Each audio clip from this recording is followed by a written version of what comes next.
puede quedarse callado. Dígale que está a su lado, no podemos quedarnos callados.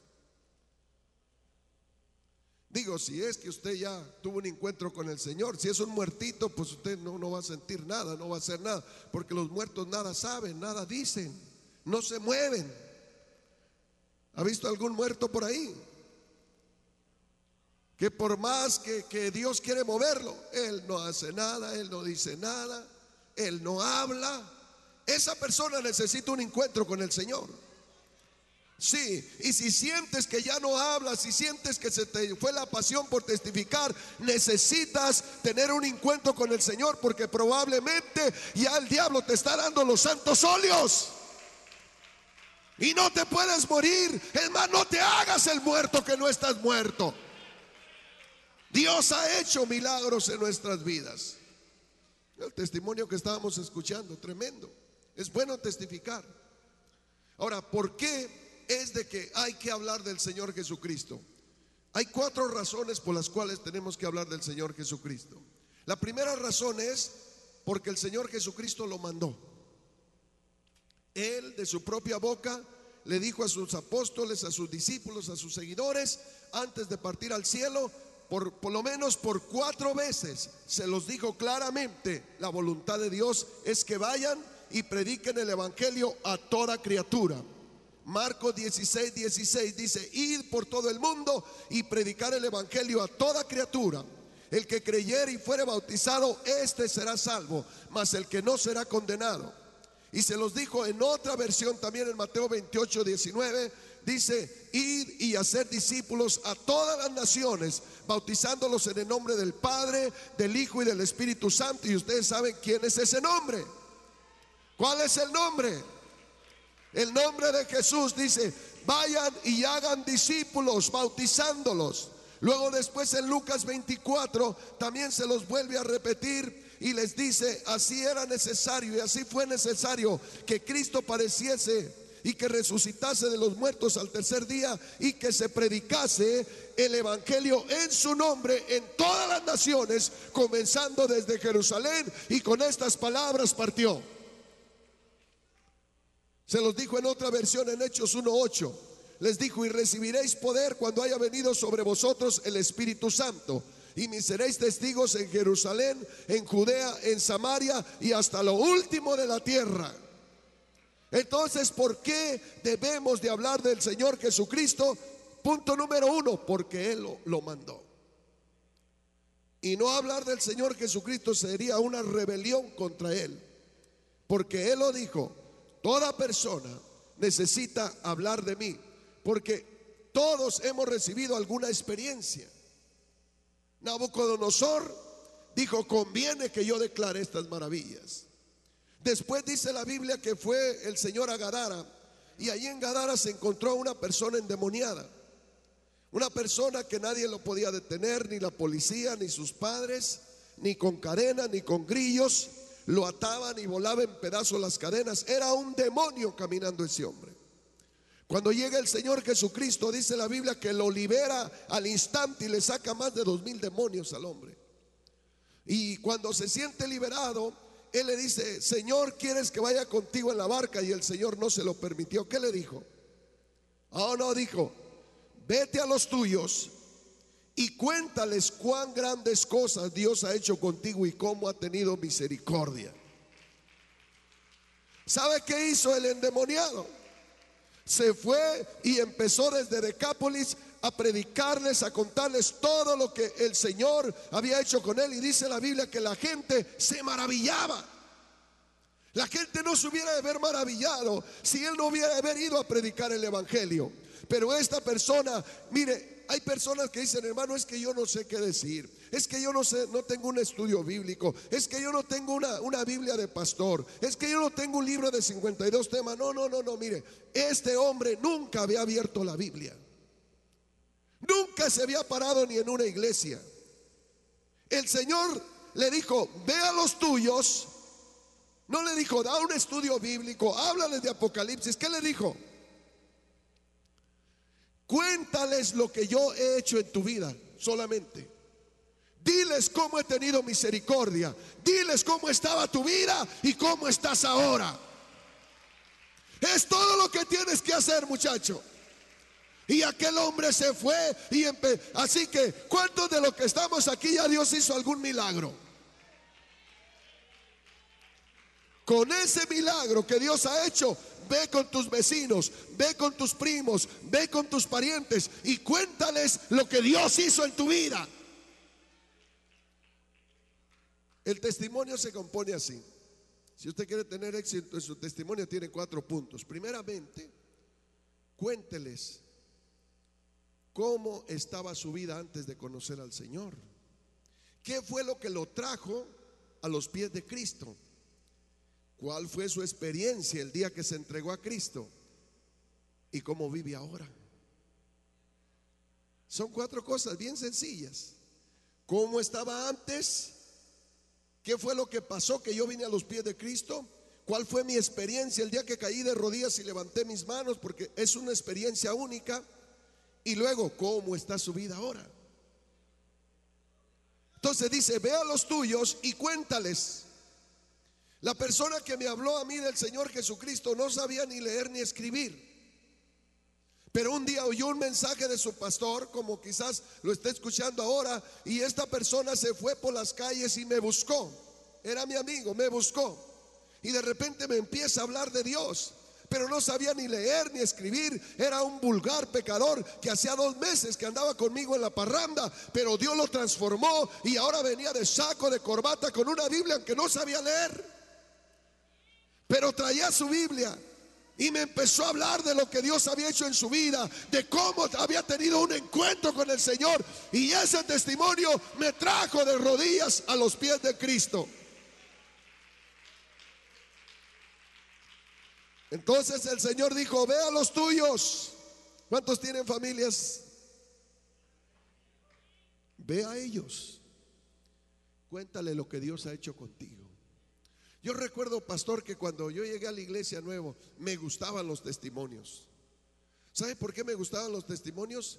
Porque, bueno, leía la Biblia y decía yo, pues eso sucedió hace 2000 años. No tenía mucha fe, pero cuando oía testimonios que Dios había sacado de las drogas a jóvenes, había controlado matrimonios, había hecho milagros, había sanado cánceres, yo me sentí y decía, Dios mío, esto está sucediendo ahora. Quiere decir que sí puedes también conmigo. Si pudiste con este cholo, también puedes conmigo. Si cambiaste a José, también me puedes cambiar a mí. Y mi fe estaba creciendo porque oía testimonios. El mundo necesita oír qué es lo que Dios está haciendo en el siglo XXI. Póngame de poquito volumen, hermano. El mundo necesita saber qué está haciendo en tu vida el Señor. Mire, el Señor se encontró a una mujer samaritana en el capítulo 4 del libro de San Juan. Una mujer deprimida, una mujer que dice la palabra del Señor que se había casado 5 veces y todo era un fracaso. Y se casó una vez y dijo, bueno, este no, porque este salimos mal, no me comprende, y este no paga la renta y no le gusta trabajar. Lo dejó y dijo, me voy a traer un salvadoreño. Y se casó ahora con uno quizás salvadoreño, me imagino yo. Y el salvadoreño, como venía de las guerrillas, no, me le daba unas palizas a la pobre mujer. Y dijo, no, dice, tampoco este me falló también, ahora me traigo un michoacano. Y se trajo un michoacano, le fue peor con el michoacano. Y así fue, hermanos, probando aquí y allá, puro fracaso, hasta que dijo, no más me vuelvo a casar. Ahora tenía un querido ahí en su casa, una mujer fracasada, una mujer que nada le había, hermano, traído la felicidad. Y el Señor Jesucristo, conociendo la necesidad de aquella mujer, porque Dios conoce la necesidad nuestra, se acercó a aquella mujer un día que estaba sacando el agua y le dijo a la mujer, mujer, dame de beber. Y luego aquella mujer dijo, ¿cómo tú siendo judío me pides a mí de beber si los judíos y los samaritanos no se tratan entre sí? El Señor Jesucristo le dijo, mujer, si supieres quién es el que te pide agua, tú le pedirías a él y él te daría un agua que salta para vida eterna. Porque el que bebiere de esta charca, de esta agua, volverá a tener sed. Pero el que bebiere del agua que yo le daré para siempre, nunca más tendrá sed, porque será una fuente de agua que salte para vida eterna. Aquella mujer dijo: Señor, dame de beber de esa agua. El Señor le dio de esa agua, la llenó de gozo, la llenó de alegría, y dice la Biblia que hasta el cántaro se le olvidó. Corrió a la ciudad y le fue a decir a todo el mundo, hermano, que había encontrado el agua de vida. A todos les testificaba, y dice la Biblia que todo Samaria conoció al Señor por el testimonio de esa mujer. Entonces, ¿por qué debemos de hablar del Señor? Porque ya lo dijo el Señor. Hay hermanos llenos de celos porque no lo pueden testificar aquí, cuando tu testimonio no es tan bueno como allá afuera. Cuando tú te pones a testificar acá, hay algunos hermanos por aquí con licenciatura en crítica, y dicen: este se querró aquí, este no le salió bien esa palabra, yo lo hubiera haber hecho así. Pero vete a una esquina y testifica, y el mundo, a la gente hasta va a llorar cuando oiga tu testimonio. Allá nadie te critica, allá eres un tremendo predicador. ¿Sí entiende? Entonces, ¿qué estamos haciendo aquí? Entrenándonos para ir el día de mañana y dar el testimonio. Cada uno de nosotros tiene una historia. Quizás mi historia no le sirve a otra persona, pero la historia suya le sirve a otra persona. Yo fui un borracho, un drogadicto. Usted va a nuestra iglesia, puro exborrachillo y drogadicto tengo ahí. Nomás anda uno que llegó todo borracho, échelo para acá, para la oficina. Yo me entiendo bien con él. Entonces, cada quien, el Señor tiene por ahí mujeres rameras, homosexuales, gente mentirosa, gente ratera por ahí. Pero para un ratero hay otro ratero que ya lo convirtió el Señor. Que hay gente catedrática. Por eso Dios está salvando gente de empresas grandes, porque un empresario va y trae otro empresario, un doctor va y trae otro doctor, un borracho va y trae otro borracho, un divorciado trae otro divorciado, un matrimonio que está pasando por problemas y Dios lo rescató. Ahora ese matrimonio va a traer más gente que está pasando por los mismos problemas. Entonces es importante que vayas a contarle tu historia a la gente. Punto número 1. Punto número 2. ¿Por qué tenemos que testificar del Señor? Porque todo el mundo está perdido. La Biblia nos dice que no hay ni aún uno justo. Todos se desviaron, a unas se hicieron inútiles. Desde la planta del pie hasta la cabeza no hay nada bueno, sino hinchazón y podrida llaga en el hombre, dice la Biblia. Su boca está llena de maldición. Y la Biblia lo registra en cada libro. Cada libro de la Biblia tiene mucho que decirnos acerca de la condición del hombre. Por ejemplo, Eclesiastés 7:20 nos dice: ciertamente no hay un hombre justo en la tierra que haga el bien y que nunca peque. Proverbios 29 dice: ¿quién podrá decir yo estoy limpio de mi corazón? Limpio estoy de mi pecado. Jeremías 17:9 dice: engañoso es el corazón y perverso más que todas las cosas. Romanos 3:23 dice: por cuanto todos pecaron. Entonces todo el mundo está bajo juicio. Aquí no hay nadie que pueda decir: yo nunca he pecado, yo nunca he mentido, yo nunca he deseado a una mujer, yo me siento el arcángel Miguel aquí en la iglesia. Todos hemos pecado, y por eso es que como la paga del pecado es la muerte, entonces este mundo, ¿cómo se va a convertir si no hay quien les predique? ¿Sabes por qué Dios hizo un milagro en tu vida? Porque Él quiere que vayas y le cuentes lo que Él hizo allá en tu vida.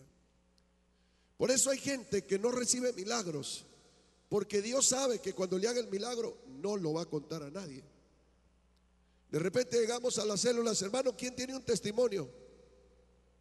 ¿Alguien tiene un testimonio? Y cuando tú le pides un milagro al Señor, va a decir: ¿para qué quieres que te haga un milagro si no lo quieres contar? Cuando hace un milagro el Señor y el hermano le cuenta a todo el mundo y a Raimundo y a toda la gente, el Señor dice: le hago otro milagro y otro milagro, porque esta persona escucha. Está escuchando, ¿verdad? Mi esposa se enfermó de cáncer hace 4 años y quedó completamente sin pelo. Le dieron un 2% de vida. El día de mañana va a estar acá con nosotros. No había esperanza en ella. Lloraba toda la noche, se pasaba toda la noche llorando, orábamos, pero pues ya le habían dicho los doctores que no podía, que se fuera a morir a su casa. Y entonces mi esposa, me habló uno de los líderes de la iglesia y me dijo: pastor, sabemos la situación que están pasando, ¿nos permite poner el testimonio de su esposa para que todos los pastores del país oren por ella, para ponerla que está enferma de cáncer? Le dije: claro. Le dije a mi esposa, y dijo mi esposa: que lo pongan por todo el mundo, yo quiero que todo el mundo ore por mí. Y ella se dio para que oraran por ella. Hasta pusieron la foto de ella. Hermano, dice, una noche, después de estar orando por ahí como a las 3 de la mañana, llorando, yo la oía que lloraba, y de repente sube corriendo y me dice: despiértate porque Dios me acaba de sanar. Y yo le dije: ¿y cómo sabes que Dios te acaba de sanar? Dice: leí el Salmo 30 y Dios me dijo que me acaba de sanar. ¿Sabe qué pasó? Mañana la va a ver aquí más sana que nosotros, sana completamente. Ahora, por lo menos se han sanado unas 30 personas de cáncer en nuestra iglesia en estos 5 años. Por lo menos unas 30. Toda persona que viene enferma de cáncer va con la hermana Marta. Vaya, ella le da consuelo, ella ora. Ella, ¿sabe por qué Dios la sanó de cáncer? Para que le dé aliento a aquellos que el médico les dijo que no había esperanza. Y mi esposa dice: mentira del médico, hay esperanza. Entonces, aquí una iglesia de Fullerton, me dice el pastor: pastor, tenemos una hermana con cáncer en la iglesia, pero yo no sé, mire, yo le dije que quería que oráramos en la iglesia y ella dijo que no quería que nadie supiera de su enfermedad. Le dije: esa mujer tiene orgullo y se está muriendo. ¿Cómo la iglesia va a orar por ella si no quiere? Ahora, si por algún caso se sana, ¿quién se la va a creer? Si nadie se dio cuenta que tenía cáncer. Y le dije: dígale que deje su orgullo o se va a morir. Y le dijo: dice el hermano Mario así al seco, que dejes tu orgullo, te vas a morir. Que te pongas a pedirle oración a la gente, que te humilles. Y hermano, que se pone a pedirle perdón a la gente y a humillarse, y estaba escondiendo todo eso. Y hermano, que se empieza a orar a la iglesia y está sana completamente. Así que cuando Dios hace un milagro en tu vida, es necesario que lo divulgues, que lo digas a la gente, porque ahí es donde Dios se glorifica. El mundo está perdido, no tiene a Dios, están perdidos, van hacia un abismo, no tienen luz. La Biblia dice: ¿cómo se salvarán si no hay quien les predique? ¿Cómo se salvarán si no fueren enviados? Usted imagínese, ¿cómo se van a salvar? Necesitamos hablar del Señor. Punto número 3. ¿Sabe por qué tenemos que hablar del Señor? Porque todo el mundo va a ir al día del juicio. Y cuando hablamos del día del juicio es algo estremecedor, es algo que hasta el apetito se va. Pero la Biblia nos habla del día del juicio. Hay gente que dice: pero es que yo no creo en Dios. A Dios no le importa si crees o no, de todas maneras vas a ir a ese lugar al día del juicio. Entonces todo el mundo va a ir al día del juicio. Y la Biblia dice que en el día del juicio, en Apocalipsis 20, y los libros fueron abiertos. ¿Cuáles libros? Los libros de las memorias. Porque hay libros de las memorias. Toda cosa que los hombres hayan hecho desde que nacieron hasta el día del juicio está escrita en el libro de la vida, en el libro de las memorias, perdón. Si usted comete un error hace 10 años, usted va al departamento de vehículos y en un segundo le sacan su récord. ¿Usted cree que Dios no sabe la vida de cada uno de nosotros? Aquí nosotros nos escondemos y mire, pastores, que yo no tenía la culpa por culpa de este, y ya andan escondiéndose entre la gente. Pero en aquel día, ¿cómo nos vamos a esconder si Dios sabe todo lo que hemos hecho? Entonces todo el mundo va a ir el día del juicio. Dice la Biblia: y los libros fueron abiertos, y fue abierto otro libro. De tal manera, dice la palabra del Señor, que los muertos fueron juzgados. ¿Por qué? Por las cosas que estaban escritas en su libro según sus obras. El día del juicio es algo terrible, iglesia. Es algo espantoso y estremecedor. Porque la Biblia dice: y el que no se halló escrito en el libro de la vida fue lanzado al lago de fuego. Ahí será el llanto y el crujir de dientes. Por eso yo le predico a la iglesia: el Señor Jesucristo tiene dos títulos, como abogado y como juez. Hoy lo tenemos como un abogado. El día de mañana lo tendremos como juez. Mientras que Él es abogado, podemos entrar al cielo. Porque hay dos juicios: el juicio en vida y el juicio después de la muerte. Cuando una persona viene a Dios en vida, le pide perdón al Señor, ¿sabe qué hace el Señor? Le perdona todos sus pecados. Porque si alguno hubiere pecado, abogado tenemos para con el Padre, a nuestro Señor Jesucristo. La Biblia dice que si confesamos nuestros pecados, Él es justo para perdonar nuestros pecados y limpiarnos de toda maldad.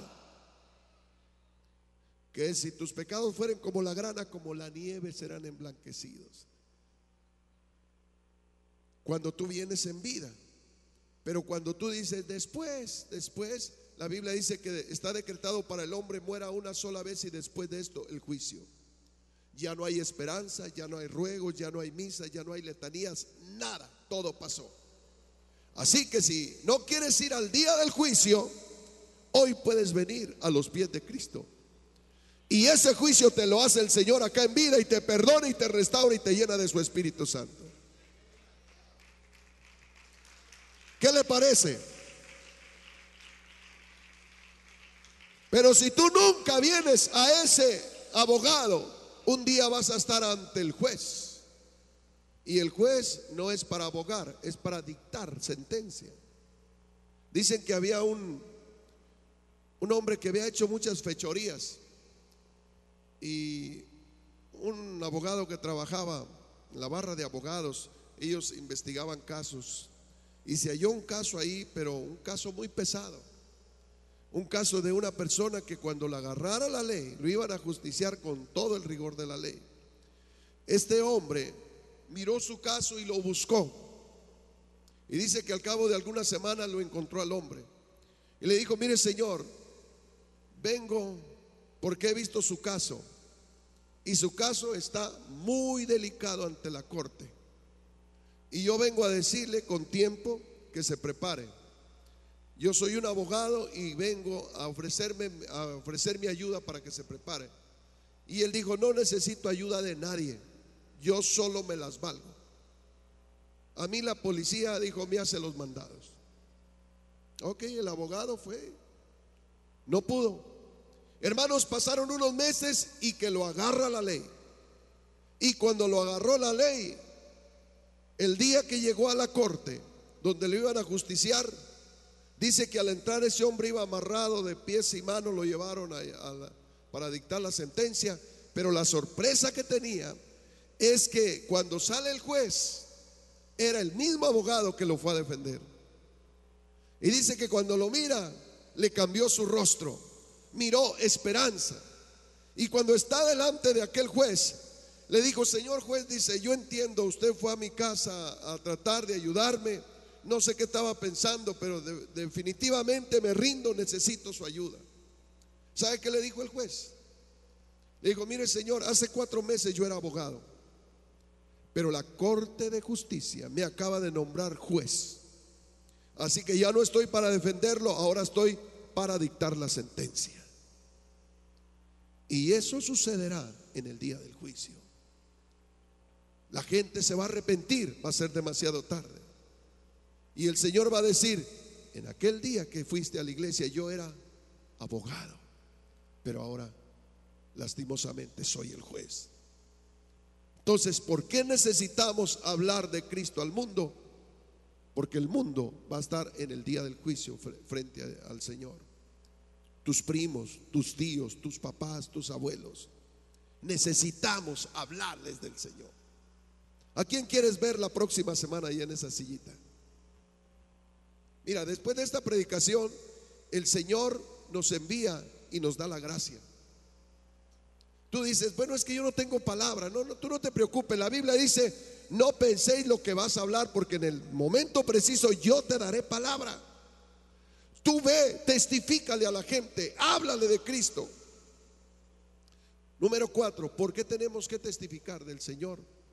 Por lo que dice Ezequiel 3:18. La Biblia dice, cuando yo dijere al impío, de cierto morirás, y tú no le amonestares para que el impío se aparte de su mal camino, el impío va a morir por su pecado, pero su sangre la voy a demandar de ti.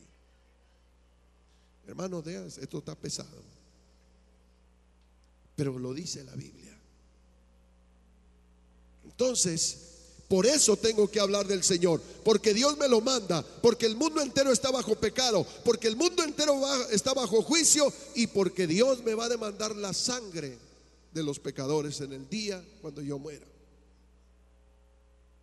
Entonces es importante que usted se dé cuenta. Mire, la Biblia habla de una historia. Dice la palabra del Señor que había 4 leprosos. Estos leprosos estaban en la ciudad de Samaria. Samaria era donde estaban los reyes, algunos reyes de Israel. Ahí habitaban los israelitas en Samaria. Pero dice la Biblia que vinieron los ejércitos enemigos y rodearon la ciudad de Samaria, porque venían, hermanos, a matarlos. Había guerra entre Samaria y los ejércitos enemigos llegan, pero resulta que Samaria era una ciudad que estaba amurallada, y como miran las murallas, ellos fueron muy inteligentes y dijeron, bueno, ellos tienen murallas, no los podemos combatir, pero podemos rodear la ciudad y no separarnos de esta ciudad sin que nadie entre, sin que nadie salga, hasta que se estén muriendo de hambre. Y ciertamente duraron por días alrededor, y dice la Biblia que empezó el hambre en Samaria, y nadie podía entrar ni nadie podía salir, porque el ejército los tenía sitiados. Ellos no se fatigaban con matar ni nada, simplemente ellos hacían sus fiestas, ellos tenían agua, tenían comida, ahí estaban por semanas y meses, mientras que Samaria empezó a tener hambre, no tenían agua, se les acabó el agua, se les acabó la comida, y empezó una hambruna tremenda, de tal manera que dice la historia que una cabeza de un burro valía más de $500, y que la gente se alimentaba de estiércol de paloma. Y algo más, dice la palabra del Señor, que se comían a sus hijos pequeños, los cocían y se los comían entre la familia. Imagínense hasta dónde estaba sufriendo este pueblo. Y había 4 leprosos dentro de la ciudad, y ellos dijeron, bueno, vamos a salir a pedirle ayuda al ejército que está afuera. Y dijeron los leprosos, si nos dan la ayuda, bueno, y si nos matan, de todas maneras nos vamos a morir. Así que se arriesgaron y se fueron aquella noche, arriesgándose que los iban a matar o les iban a dar comida. Pero dice la Biblia que llegaron aquella noche al campamento de los sirios, y cuando llegan no había ningún sirio de los enemigos. Todos habían dejado la comida, habían dejado el armamento, habían dejado todo. Algo había sucedido y ellos dijeron, ¿qué pasó? ¿Sabe qué hizo Dios esa noche? Dice la Biblia que mandó un tropel, como que oyeron solamente un ruido de miles de caballos que venían hacia ellos. Pero fue un milagro que hizo Dios, porque no venía nadie. Y ellos, cuando oyeron, hermanos, la estampida de armas, de caballos que venían contra ellos, solamente oyeron el ruido. Dice que les cayó un temor y salieron corriendo, y no hubo ni tiempo de tomar nada de lo que tenían. Cuando llegan los leprosos, encuentran el campamento lleno de comida, lleno de riquezas, lleno de vestidos, lleno de armas. ¿Y qué cree que hicieron los leprosos? Comieron hasta que se llenaron, se medían vestidos, contaban montones de oro, estaban felices. Ya habían comido 2, 3 veces esa noche. Y uno de ellos, ¿sabe qué dijo? Dijo, está mal lo que estamos haciendo, porque nuestros hermanos están muriendo de hambre, y hoy es un día de buenas nuevas. Y si nosotros esperamos hasta el día de mañana, nos va a caer una maldición. Así que ellos dijeron primeramente, estamos haciendo mal. ¿Y sabe por qué? Porque mientras que ellos estaban comiendo de todo, sus hermanos estaban muriendo. ¿A qué quiere decir todo esto? Nosotros cada semana tenemos buen alimento aquí. Comimos palabra de Dios, nos gozamos, cantamos, estamos felices, pero nuestros hermanos están muriendo allá afuera. No hay palabra, los matrimonios siendo destruidos, los hijos siendo arrastrados a las drogas, a los vicios, a la maldad. Y nosotros, hermano, estamos aquí, no estamos haciendo bien. Dígale que está a su lado, no estamos haciendo bien. Mientras que nosotros tenemos palabra todas las semanas y comemos palabra y oímos cantos y oímos testimonios, nuestros hermanos están muriendo de hambre de un testimonio. Entonces, hoy es día de buenas nuevas. Esta campaña, hermano, no es solamente para nosotros. Yo creo que el fin de esta campaña es llenar completamente la iglesia y salvar uno más, uno más, uno más. No estamos haciendo bien. Un cristiano nunca debería de venir a la iglesia sin ver invitado por lo menos a 2 o a 3 personas en el camino. ¿Cómo puede ser posible? A veces tremendos vagones de venes que tenemos ahí solamente. Llegamos con unos carros hermosos, uno solo en el carro, nunca trae gente. Y le estamos pidiendo a Dios un carro más grande. ¿Para qué? ¿No ve que hay hermanas que están bien agüitadas porque viven en una trailita? Dicen, Señor, dame una casa. ¿Para qué quieres una casa si ni siquiera puedes llevar una célula a la trailita?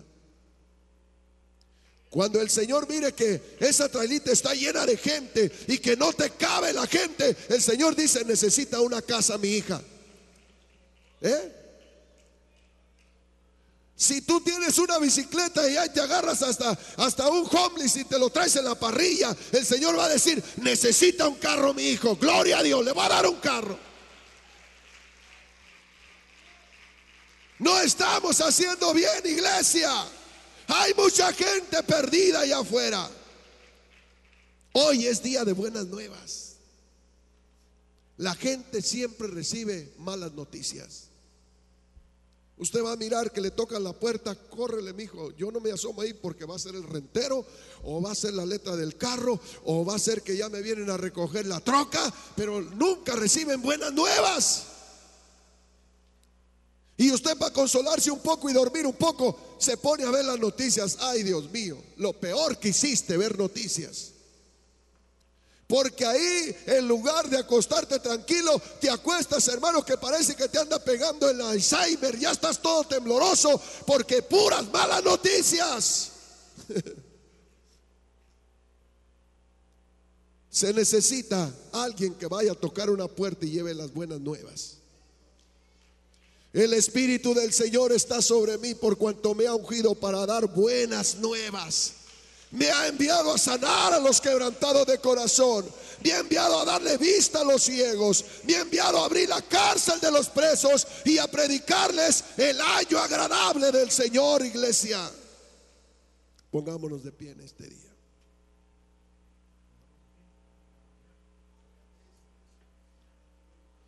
¿Sabe qué dijeron estos leprosos? Dijeron, si no hablamos nos va a caer una maldición. Cuando yo escuché esto está en Segunda de Reyes capítulo 7, usted lo va a mirar ahí. Ellos dijeron, si nosotros nos quedamos callados, va a caer maldición. Déjeme decirle una cosa, yo no quiero caminar bajo una maldición de Dios. Yo quiero caminar bendito, que me siga lo bueno, como dice la canción. Voy a seguir hablando, voy a seguir testificando.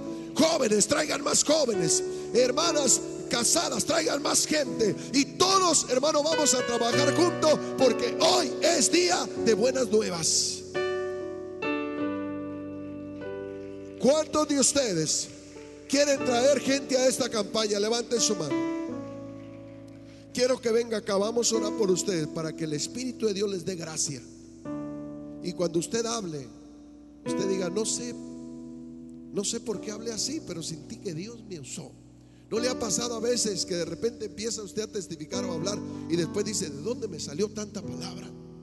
Es el Espíritu de Dios que te está dando. Yo quiero orar por algunos de ustedes que quieren, porque si usted es una persona que está orando por su familia allá en México, por su familia en Centroamérica, y no puede ni siquiera tocarle la puerta al vecino, mucho lo dudo que Dios vaya a salvar a tu familia. Mi familia no quería nada de Dios, y por más que les hablaba no querían nada de Dios. Y un día yo hice un trato con el Señor. Le dije: Señor, mi familia no quiere nada de ti, pero yo voy a trabajar aquí en Pomona para ti y tú trabajas para mí allá. ¿Qué te parece? Así que me agarraba